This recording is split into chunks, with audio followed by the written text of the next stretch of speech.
Now the main configuration file, the grub.cfg, can get a little messy to work with. If it's going to be messy to work with, why don't we edit it then with grubby?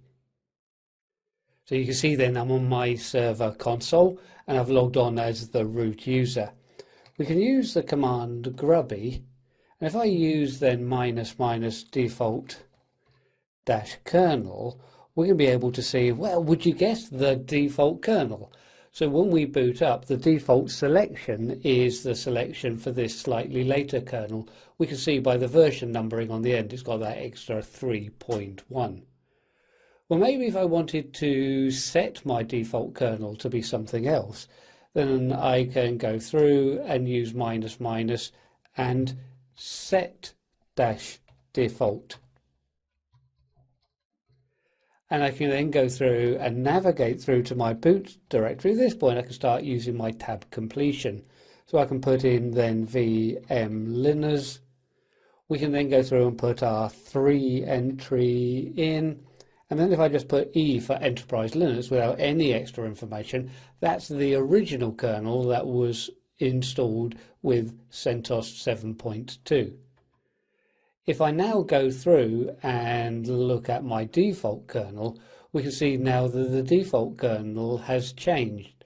So on reboot of our system, we should see the default selection is now the middle item. If we want to see some of the kernel settings, then we can go through and use grubby --info and then equals all. So we then see for all of our kernels based on their index number, index 0, index 1 and index 2, we can go through and start seeing the options with them. If we want to maybe change some of this configuration, we could see that we could change it for all of the kernels within the default. But if I wanted to, let's say, just see the information for this default kernel, so I can then clear my screen and we can go info, and instead of using the equals, we now just put the path, so /boot, and again we can just use our tab completion here, so vmliners 3 and then E. So we can see just for that kernel. Now maybe I want to remove the RHGB and the quiet flags for this. The reason why we might want to do this is during this boot phase we might want to be able to see the arguments. So we can then go through and use grubby to make changes. So grubby --remove -args, and we can then go through and specify equals and then a list of arguments that we want to use. So RHGB, we want to remove that, and quiet. Close off our quotes. We could also add additional arguments in, so I could go --args equal and add in a set of arguments or a single argument. But we want to then do it then for the kernels --, update -kernel,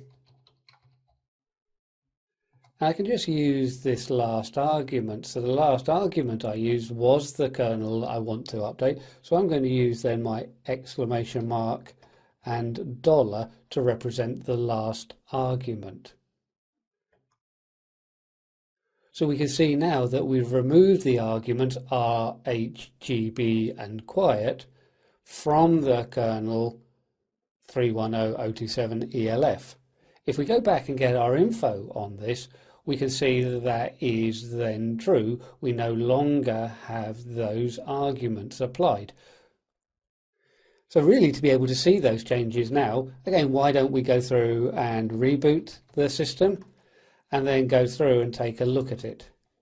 So we're running through the reboot. We can see now my default entry is the middle entry. I can just speed things along rather than waiting the 15 seconds. But now we can see that we see the complete boot process. So we've removed the flags that stopped this showing and showed the Plymouth screen instead. Now we actually get to see our boot progress. Generally, again, I don't necessarily think this is that important for a server, because when we look at it for a server, we generally are not watching the boot progress. But that's giving us at least some examples of how we can use grubby to make relatively simple changes through to our grub configuration. We saw that we could change the default entry very, very simply, and we could also go through and remove or add arguments. We saw that we could remove arguments from that entry. We're now going to look at how we can start to password protect our grub menu.